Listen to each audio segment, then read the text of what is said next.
Magandang umaga mga ka-farmers.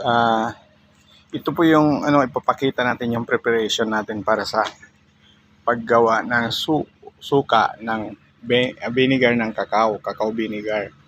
Ito po nilalagay namin dito, piniferment namin dito. Tapos yung mahuhulog na suka ay dito.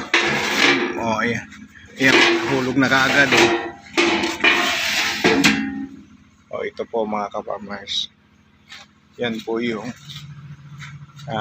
pero kasalukuyan nagbibiyak pa sila.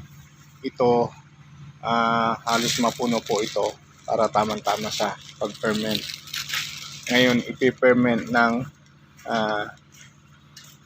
bali 5 to 6 days. Pero yung suka is kinukuha within 24 hours lang. After that, wala na. Okay. Hindi na siya, wala nang pumapatak na juice. Kaya yun na yung juice, ipeperment din yung juice. Parang gagawin, nandito po yung natin, yung preparation ng fermentation natin.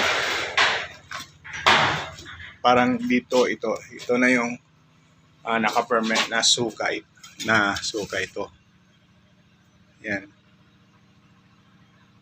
Yan po yung preparation po natin. Kaya